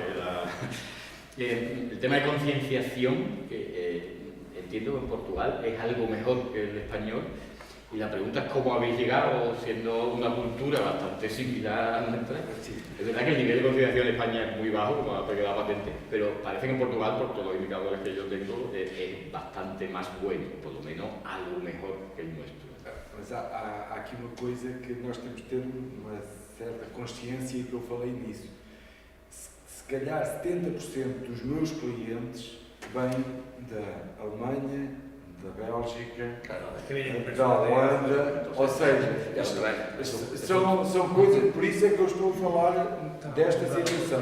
A consciência vem daí. E é assim, também há clientes, e o cliente que quer bom e que tem noção daquilo que quer e que se deixa influenciar pelo técnico, e se o técnico disser, e depois de fazer o estudo térmico portanto, da moradia, ou seja, do prédio, e se a pessoa for interessada e lhe interessar não só o aspecto exterior, porque às vezes aquilo que se vende e que as pessoas olharem, gostam, é bonito, mas isto são coisas que não são assim tão palpáveis, não é? Porque quando estamos a falar de eficiência energética as coisas não se veem, sentem-se, não é? E o que acontece é assim, agora, por exemplo, não sei como é que funciona, por exemplo, em Espanha, quando fazem o certificado energético, é feito por quem? É um técnico qualquer, o técnico credenciado, a partida será engenheiro ou arquiteto, e há alguma entidade que depois inspecione esse certificado? Não. Mas em Portugal há. Pronto, em Portugal existe uma entidade que se chama ADENA. E para se fazer um certificado energético não pode ser só o simples engenheiro ou o arquiteto. Tem que ter outra formação para ser suplementar a essa e que aí sim, ou seja, tem que ser um engenheiro certificado em eficiência energética. Ou um arquiteto. Portanto, pode ser engenheiro, um arquiteto, engenheiro civil, engenheiro mecânico ou arquiteto. E então há uma entidade, que é a ADEM, e essa entidade é submetido o certificado na plataforma e essa entidade, 1 em cada 10 certificados, são fiscalizados. E o que acontece é que no início os certificados também não eram fiscalizados. E o que acontecia era aquilo que o Alonso estava a falar, e bem, que era um mero papel que servia para fazer a venda ou para entregar e fazer o licenciamento da casa. Mas o que começou a acontecer é que os técnicos começaram, 1 em cada 10 é fiscalizado. E o que acontece é, todos quando se entregam um certificado energético, tem que se entregar as fotografias de todos os vãos da casa. Tem que se entregar, independentemente que o edifício seja novo ou velho, tem que se entregar pelo menos plantas de toda a casa em formato digital e editável. Ou seja, tem que ser feito, alguém teve que ir fazer e tem que estar presente. É entregue uma declaração e conforme o técnico esteve presente ali. Tem que se entregar medições com uma fita ao pé da parede e a fotografia da fita a ver a espessura da parede. E, bem como, por exemplo, espessuras de vidros e outras coisas assim, têm que ser medidas. E, como eu volto a dizer, 1 em cada 10 é sorteado e é fiscalizado. E isso é verdade. Porque eu já tive algumas fiscalizações em que aparece o técnico da ADEM, tenho aqui o certificado, sim senhor, o senhor é o promotor, sou sim senhor, quero fiscalizar. E ele chega e vai ver o certificado todo. Se por acaso estivermos a falar de um A mais B menos, é complicado, porque o técnico fica sem carteira profissional. E estamos a falar de 5 a 10 anos.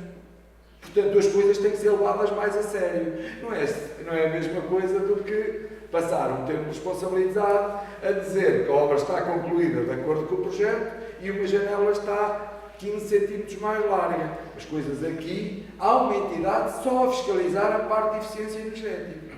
Por isso é que as pessoas começam a ter, a acreditar, porque isto às vezes é também o modo como se passa a informação à pessoa. E é assim, enquanto não havia ninguém que fiscalizasse, aquilo era um mero papel que servia para não haver uma multa ou para, porque quando se alugava um imóvel, metia-se lá, aluga-se, tudo bem, mas para alugar tem que ter o certificado energético. Podia haver alguém que perguntasse, tem certificado energético? A pessoa dizia que não e, não, eu afinal tenho. Porquê? Porque pediu e fez aquilo de letra e não uma classe qualquer. Pronto, foi feito assim. Para quê? Porque era o mais barato possível para livrar a multa. E agora as coisas não acontecem assim. Começa-se a acreditar no certificado energético, não é um mero papel, é um documento que é credível, porque tem que ser mesmo aquilo que lá está, não é? Porque o técnico também tem receio de ser fiscalizado e imaginamos que estamos a dizer que é um A mais e depois não é? Tem que haver uma justificação para isso e põe em risco a sua carteira profissional. Quando as coisas ficam assim, o público depois começa a acreditar que realmente isto é um certificado energético. E começamos a dar valor ao que é um A mais. Realmente isto é A mais. Temos que ter aqui qualquer coisa diferente de um A mais para um C. E pronto, e logo aí as pessoas começam a ter uma visão diferente do que é a eficiência energética. E pronto, e também, não é? Quando uma pessoa tem disponibilidade para pagar mais, para ter melhor, as pessoas aí já têm uma informação diferente. Agora, também há aquele público que não pode pagar mais, mas também tem a noção que, se não pode pagar mais, também não pode ter o mesmo conforto, nem o mesmo uso que o outro pode ter, não é?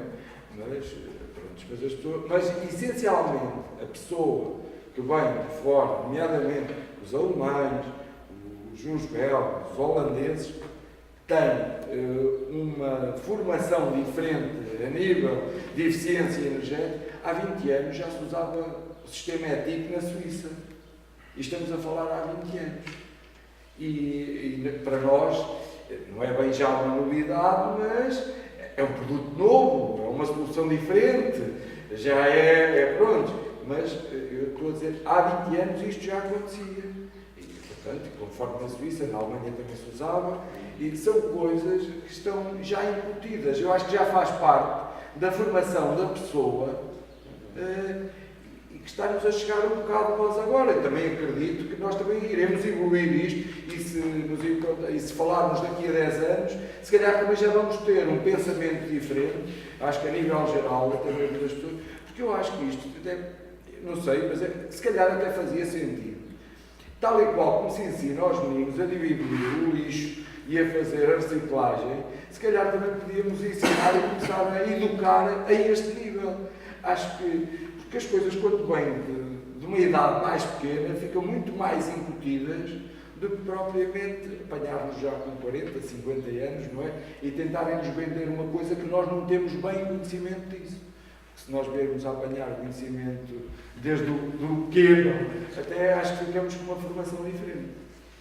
Carlos, por darle un poco paso también a Daniel, de servir inmobiliaria, porque él contaba un poco la sensibilidad de los clientes que tienen en Portugal, la sensibilidad de la gente que va a comprarte una casa sin eficiencia energética. Yo voy a tratar de hacerme entender en español.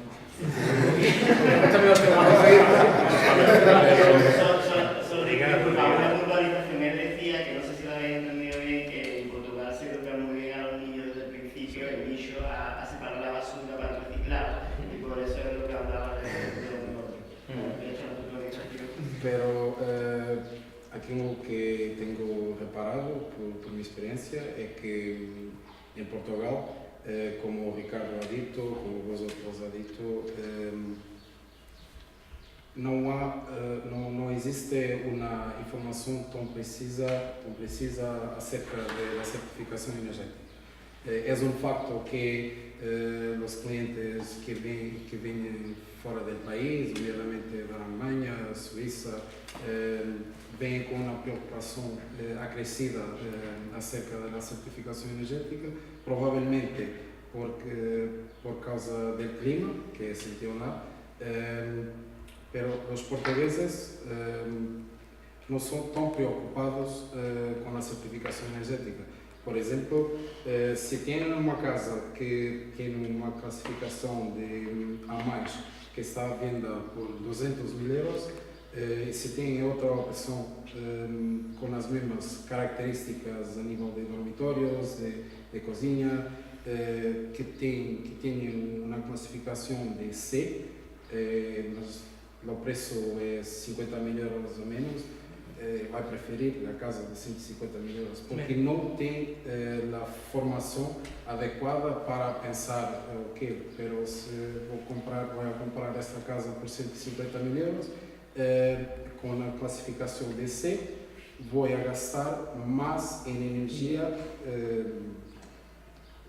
valor cualquier, más en energía de lo que iría a gastar si comprase la casa con la clasificación A. Eso, yo pienso que eso es un poco crítico porque demuestra un poco de falta de información, porque si las personas tuviesen una mentalidad que les permitiese pensar que a longo prazo sería más vantajoso comprar una casa un poco más cara, pero con una clasificación muy mejor, sería muito mais vantajoso para eles do que comprar uma casa com uma classificação pior.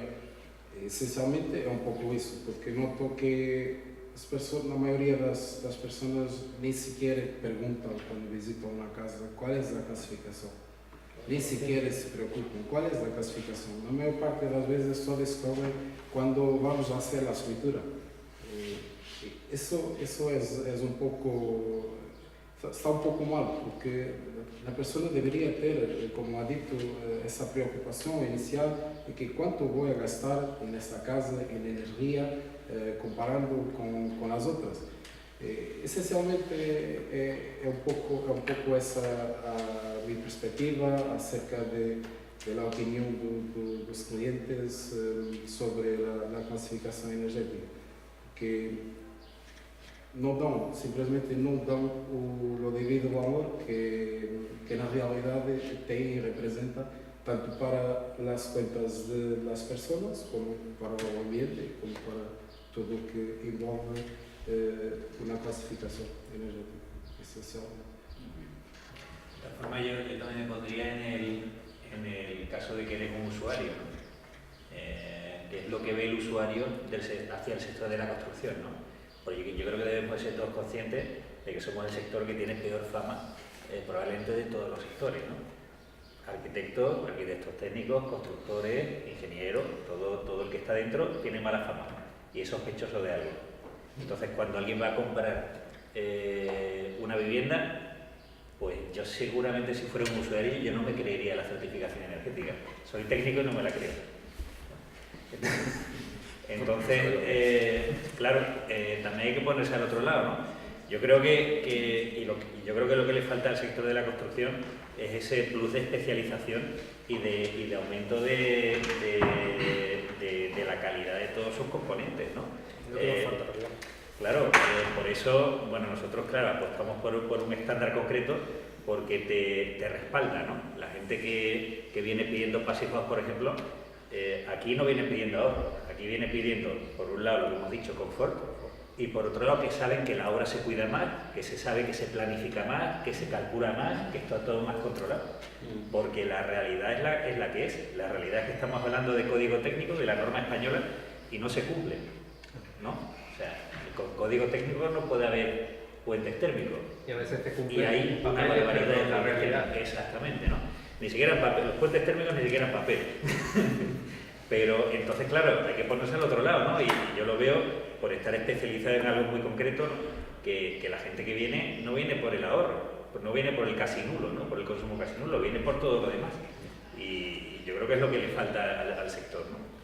Yo al hilo de lo que tú comentas, pondría también un poco en lo que nos atañe a los técnicos y ligado con lo que José Antonio decía antes del tema, al final el dinero es lo que prima. Lógicamente, el tema de la fiscalización de un documento como un certificado energético no podemos, al final no podemos pedirle a un usuario que para calificar su casa se hagan una serie de ensayos que son caros y no son asequibles para un usuario que lo que quiere es alquilar una vivienda. Pero sí para la edificación, cuando entramos en juego nosotros los técnicos proyectando, rehabilitando o de nueva planta, sí deberíamos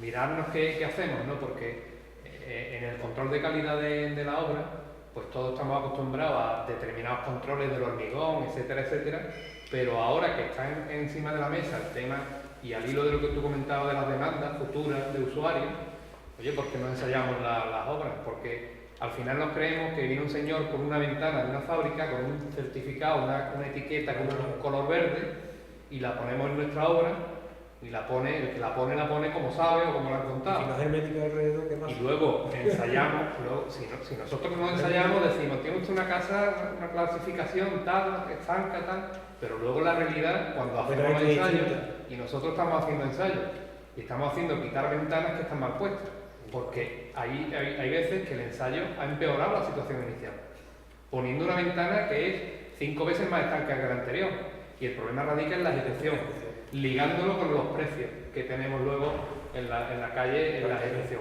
Va a hacer una envolvente buena cuando falle una ventana y falle, por ejemplo, la hermeticidad de la ventana. Ahí has tocado un punto clave, porque el problema que tenemos en este negocio es que no hay mano de obra. Bueno, Eso es otro punto.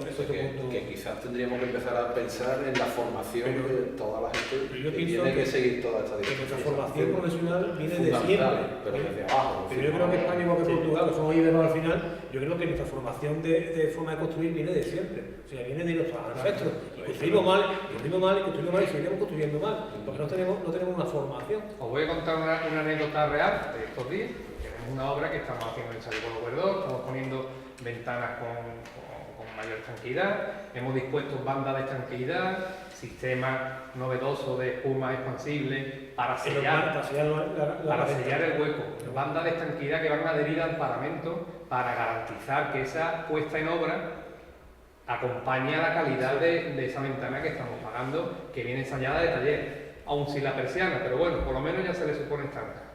Y resulta que la mano de obra ocurre que llegas allá a la obra, ¿no? Y lo cuentas una vez y otra vez, y llega un señor allí, los pliegues, la banda continua, y en el pliegue, como le estorba para dar en el lucido, pues coge un cúter y empieza a cortar la banda donde le sobra, o directamente la arranca. Entonces, luego tú, como dirección de obra, que respaldas con unos documentos, con unos cálculos, unas simulaciones, yo lo que tenía era esto y ahora voy a obtener lo otro, de ahí a la realidad que el usuario luego percibe, qué es lo que ocurre cuando vamos como vamos en la obra. Entonces, creo que son claves los ensayos de control de la calidad de la edificación en los términos de eficiencia energética, tal como lo estamos concibiendo. Si estamos hablando de estanqueidad, de calidad de aire, bueno, la estanqueidad del agua se ensaya, porque que no entre agua, porque, vuelvo al ejemplo anterior, el agua se ve, el aire no se ve. Entonces, los ensayos de control son muy importantes. Pero todo radica, Sergio, al final en el precio. Cuando tú vas a licitar una obra, ya sea pública o privada, te ponen una serie de controles, y al final, los controles que comúnmente hacemos en obras son el acero, lo que veis marcado por la EH, pero los controles de estanqueidad de cubierta, eficiencia de ladrillo, son los máximos que yo he hecho en una obra, como dice Fogativa. Pero que decimos que vamos a extraer un azulejo, vamos a ver las micras de pintura, vamos a ver las estanqueidades de la ventana. ¿Y cómo se está montando? Vamos a ponerle un periquito en la fachada durante 48 horas, a ver si entra agua para las ventanas esas. Yo no lo he hecho nunca. Porque no estamos concienciados en ello. Y no, nadie, aunque lo diga el código técnico, al final nadie nos lo obliga. Y nosotros funcionamos al final con pago. O sea, dale para la burra, que verá cómo anda. ¿Por qué? Porque es como funcionamos. Y lo has hecho tú antes, a base de penalizaciones, a base de legislación, es la única forma que tenemos de andar. Y yo estoy muy de acuerdo con ello. Al final la gente, cuando va a comprar una vivienda, no mira el certificado energético KCA, mira el precio. Al final todo radica lo mismo. Conciencia, divulgación, precio. Al final todo lo mismo. Yo todavía no he hecho ninguna vivienda con SATE, aquí en Sevilla. Exterior. Vamos al sistema constructivo tradicional. Citara, enfocado exterior, embarrado, aislamiento térmico, cámara de aire, y también y eso. No ponemos SATE. Yo no tuviera puesto SATE en ninguna vivienda, ni más que ninguna quería estos SATE en ninguna vivienda. Sí, lo he ofertado en los líderes, lo he ofertado en Mercadona, pero ya está. No he ofertado SATE para la vivienda. Vamos, yo sé que ustedes sí, en vuestros pliegos, en vuestros concursos sí lo metéis en vuestras mediciones. Para que se oferte. ¿Por qué metéis SATE? Pues porque básicamente, aparte de, tú de alguna manera incidías en eso antes. Cuando nosotros nos enfrentamos a una rehabilitación, más allá del tema energético está la obligación del propietario del edificio de mantenerlo. Entonces a veces nos encontramos con una fachada que tiene los revestimientos deteriorados, está el mortero afogarado, hay que darle una renovación de pintura, las ventanas están mal, bueno pues conseguimos doblemente la función. Tocamos las cubiertas, tocamos las fachadas, tocamos las ventanas. Las cubiertas, normalmente cuando se proponen las actuaciones a intervenir, nosotros, de las 84.000 viviendas que gestiona Abra en Andalucía, un 90% ya tienen el informe de evaluación del edificio, entonces tenemos detectado, más allá de lo energético, cuáles son las que tienen problemas. Entonces, tú haces un filtrado de aquellas que tienen problemas, entonces el criterio de intervención es donde, aparte de lo energético, tiene necesidad de actuación. Es decir, donde voy a cambiar una cubierta porque tiene problemas, yo pongo un paquete de 9-10 centímetros de aislamiento. En la fachada ocurre lo mismo. A veces insuflamos, a veces tenemos algunas actuaciones que hemos hecho insuflado en el interior de la cámara, pero no siempre se consigue eliminar los puentes térmicos. Entonces, actuaciones pasivas. Yo el primer SATE que puse fue también en una rehabilitación, ¿sabes? Era un bloque muy humilde, un bloque en H, que la H terminaba en una plaza al norte. Y íbamos a poner un ascensor con ayuda de la Junta, y nos dijeron los vecinos que le chorreaban de agua las paredes en invierno. ¿Esto cómo es? Aquí en Dos Hermanas está. Pues resulta que ese cerramiento exterior era un tabique de 7 centímetros. Entonces, claro, ¿se podría haber hecho por dentro? Sí, pero mal. Pero quita el espacio. Le quita el espacio y además mal. O sea, porque después en la esquina tienes el puente térmico, ¿no?, del frente de forjado, y las esquinas se enmohecen. Y la gente lo limpia y se vuelve a enmohecer. Y le ponen pintura anti-hongo y se vuelve a enmohecer, ¿no? Entonces, claro, ¿qué es lo que pasa? No se prescribe, porque tampoco se conoce lo que es, porque estás comparando algo que no funciona con algo que funciona. ¿Qué me dicen muchos arquitectos? Si no lo veo en Sevilla, yo no lo prescribo. Porque trato de decirle al arquitecto, oye, prescríbelo, pero si no, yo no lo veo hecho en Sevilla, yo no prescribo. Sí, ahí en Cádiz, no sé qué. Pero yo quiero verlo en Sevilla, yo quiero verlo en Sevilla. Cuando está en Sevilla hecho, pues yo lo veo. Igual, por ejemplo, las nuevas construcciones con EPS, y con hormigón entre su alma y con una malla estructural, que son construcciones muy rápidas, y así dándole un cierto aislamiento térmico y acústico a la vivienda. Pues no se hace en vivienda, y mira que eso simplifica en tiempo la edificación. Pues no se hace. Pues no se hace. Asesoramiento, y además que yo estructuralmente puedo aligerar, por ejemplo, el sistema Sumospan, puedo aligerar pilares intermedios, porque estoy diciendo el muro participa de la estructura. Yo levanto forjado y muro, y a la par tengo medianeras hechas que no las puedo hacer. O sea, es un sistema muy ligero y ya tengo las ventanas hechas, huecos. Y no lo conocemos, y como no se conoce, pues no se hace. Y los arquitectos dicen que hasta que no yo vea una hecha y los resultados y la experiencia que haya sobre ella, no la prescribo. No la prescribo. Y se puede abaratar bastante una edificación, sobre todo pues no por el sistema constructivo, sino por el tiempo de ejecución, porque a la vez, como he dicho antes, estoy haciendo asesoramiento, eliminando pilares, medianera y forjado. Y con lo cual, nos da miedo a ese paso. El tema de instalación de SATE, un poco volviendo a tu pregunta, a nosotros nos crea a veces muchos problemas en el sentido de que nos encontramos con fachadas, nosotros nos vienen empresas de fachadas ventiladas y al final salen huyendo de nuestras promociones. Pues en nuestras promociones tú te enfrentas a una fachada y te encuentras aire acondicionado de ventana y no de ventana, con R22, con R no sé qué. Que el R22 ya en el momento que lo tocas, o uno sustitutivo, ¿qué tal? Antenas parabólicas, antenas colectivas que como la comunidad no mantiene, yo me pongo la mía y la pongo tal. Y elementos varios, tendederos que lo tenía en el otro lado, que me cae de arriba, aquí seca antes.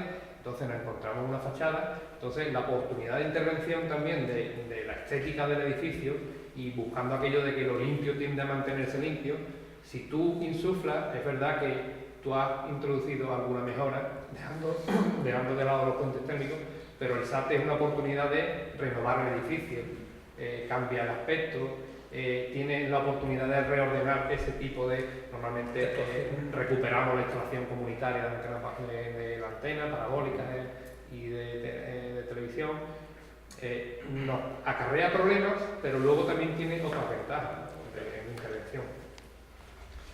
Muy bien, yo creo que hemos agotado más o menos el tiempo que nos habían establecido, que es 1 hora y media por la organización. Si hay alguna última intervención, algo que queráis decir. Yo una cosilla, por terminar por mi parte, digo, como quiera que veníamos un poco por el sector de la climatización, que además es responsable de más de la mitad de ese consumo, el calor y el frío, pues agarrar un poco viene en curva. Es decir, la nueva normativa europea de los gases, con todo el tema de efecto invernadero, resulta que es un paso hacia detrás. Los nuevos gases tienen peor rendimiento que los existentes. Los nuevos gases refrigerantes tienen peores. Tienen peores. Así como para la vivienda eso de poca repercusión, por contra si se utiliza un refrigerante parece que es ligeramente combustible, aunque no demasiado peligroso, pero por ahí van los tiros. Para el sector ya de grandes edificios y demás, todavía no se ha encontrado un refrigerante que tenga las características de los que hasta ahora habíamos desarrollado. Habrá que volver a algo, ¿no? Habrá que volver al amoníaco, que era el mejor. Y bueno, lo que pasa es que huele más, mata gente y tal, pero bien confinado. En la industria que funciona las 8.740 horas del año, no se ha cambiado. Ahí se sigue utilizando amoníaco, que es el mejor de todos los refrigerantes. Eso por la vivienda, eso es yuyu, por supuesto. Pero hay muchos edificios en Europa, algunos equipados con máquinas españolas que utilizan amoníaco confinado en una caja, con su tubería de agua fría, su tubería de agua para una torre o similar, y con eso se consiguen unos rendimientos muy superiores a cualquier máquina de hace 10, 15, 20, 30 años. Bueno, es lo que digo, agarrado que viene en curva, es decir, no hemos olvidado de consumo, hemos entrado mucho y me parece bien la demanda, pero es que el consumo, esto se puede disparar. En fin, a ver qué depara los próximos años nuevos equipos, porque bueno, ya habéis visto, Mercedes se negó a aceptar el nuevo refrigerante porque hizo una prueba y en un accidente salió ardiendo el coche por el gas refrigerante que utilizaba. Se negó durante años y pico hasta que la Comisión Europea le obligó a utilizar ese refrigerante porque no hay otro. Los franceses se quejaron diciendo, yo Renault tengo que poner y este Mercedes no lo pone. ¿Esto qué? Le obligaron. Mercedes tiene que poner un gas que es ligeramente combustible para la refrigeración del coche. ¿Y las ayudas van a contemplar, ayudas que Junta de Andalucía, etcétera, van a contemplar ayudas para el cambio de refrigerante? No, como eso es obligatorio, como siempre, como decía antes con las placas solares, pero cuando es obligado... Mientras se lo cambie, si mantiene el equipo antiguo... Sí, si mantiene, lo que pasa es que tú vas por etapas. Llegará un momento que pasará como con el R22, es decir, en el momento del 2020 hay muchos escalones, cada vez además se adelantan más. A partir de tal año, cuando el efecto invernadero, lo que se llama EWP, es superior a 100 no sé cuánto, usted ya no lo puede tocar como un R22. Usted o lo sustituye o directamente cambia la máquina.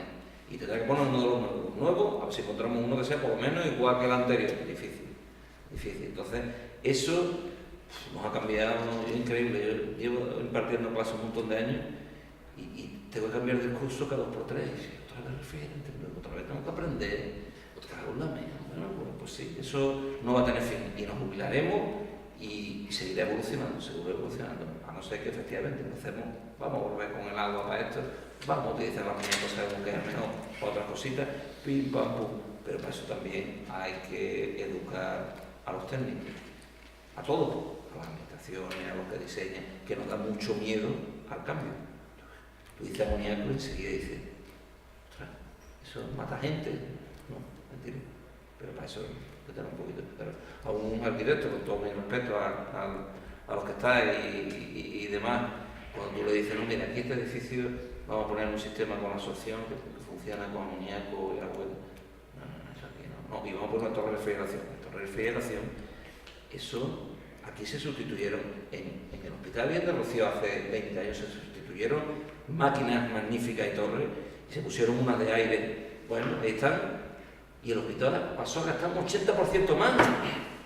O sea que, para que no haya hipotéticamente un caso de Legionela, pues a lo mejor dentro de 10 años nos ahogamos todos porque los polos se han gastado, se han derretido. Hombre, bien cuidado, la Legionela es algo que está en todos lados aquí, hay Legionela ahora mismo, pero no es peligrosa. Bien controlado, no hay ningún problema. Lo que pasa es que es el yuyu. Yuyu es Legionela, yuyu es amoníaco, pensarlo bien. Otra vez he llegado aquí pensando en todo eso. Yuyu, pues no es yuyu. Habrá que ir evolucionando a nuevas técnicas. Perfecto, muchas gracias. Bueno, pues muchas gracias. ¿Tú querías decir algo? Un minutito, yo me gustaría terminar también mi parte con una pregunta, ¿y qué hacemos? ¿No? Porque hay muchas visiones muy pesimistas, he escuchado, ¿no? ¿Y qué hacemos? ¿No? Dentro de un poco más de un año son obligatorios para edificios públicos. Correcto. Y otro año más obligatorios para todos los edificios. ¿Y ahora qué? ¿Y ahora qué? ¿No? Nosotros, claro, desde la plataforma lo tenemos claro, ¿no? O sea que el estándar Pasifao es un estándar de edificio de consumo casi nulo, abierto, prestacional, se puede hacer con SATE o sin SATE, o por tus preocupaciones con el SATE, ¿no? Además tiene una certificación que es un control de calidad, no es solo una plaquita y salir en el periódico, sino es un control de calidad de todo el que ha intervenido en la obra, ¿no? con ensayos y todo esto. Y con un poco de formación para técnicos y para la gente que está en obra, que es fundamental, lo puede hacer cualquiera, ¿vale? Por eso lo tenemos tan claro, porque es una metodología muy clara. Está tan claro que en España está tirando del estándar Pasifao las administraciones públicas. El edificio más alto del mundo, Pasifao, está en España, está en Bilbao. Es una torre de 170 VPO, promovida por la empresa pública de la vivienda de Bilbao. Aragón, la vivienda de Aragón, está sacando rehabilitaciones Pasifao por la pobreza energética. Porque es que no pueden, el gobierno de Aragón paga la factura y no puede, ¿no? Y saben que te puedes ahorrar un 90%, ¿no? ¿Cómo no lo vas a hacer? Con SATE, sin SATE o como se quiera, ¿no? Entonces, un poquito, solo por tener que todos tengamos claro que realmente se puede y hay unos caminos fáciles para todos, no hace falta hacer una tesis doctoral para hacer un edificio de consumo casi nulo, está al alcance de cualquiera, por eso el estándar es algo tan abierto y tan horizontal para todo el mundo, y además un óptimo económico con la energía. Bueno, pues yo me quedo con tus palabras, que son muy optimistas como final. Yo creo que efectivamente también sirva esta mesa para dar esa divulgación que hemos demandado. Al final, bueno, para eso está todo lo técnico, tenemos que hacer más esfuerzo y autocrítica, quizás no divulgamos lo que tenemos que divulgar, y esto sirve de granito de arena, ¿no? También es verdad que el ejemplo de nuestros vecinos es importante, parece que van por lo menos un poquito por delante. Yo me conformaría con llegar solamente a la fiscalización de los certificados energéticos de aquí a unos años, que ya sería algo para nosotros, pues, entiendo que sería un buen paso. Pero entiendo que hay pasos positivos que debemos seguir en la línea. También es verdad que si miramos atrás, si pensamos en la construcción del principio de los 2000, pues nos echamos también las manos a la cabeza cuando lo que se ponía era un poliuretano de 1,5 centímetros y ahí nos quedábamos. Pero también es verdad que bueno, hemos ido avanzando, quizá no a la velocidad que deberíamos, pero vamos avanzando, ¿no? Muy bien, pues agradecer, Alfonso, ¿tú tenías alguna cosa más? No, simplemente agradeceros la asistencia, deciros que tenéis eso justo lo iba a decir. Fuera, que por lo que he salido antes, y que bueno, que un poco que penséis que Ven Casa también es un foro en el que bien sea a través de la difusión o bien sea con nuestros socios, que os abrimos las puertas para que, bueno, que la tengáis como herramienta de difusión para todos los que hemos hablado, que cuando queráis, aquí estamos. Así que muchísimas gracias a vuestro tiempo, que es lo más valioso que tenemos cada uno. Gracias.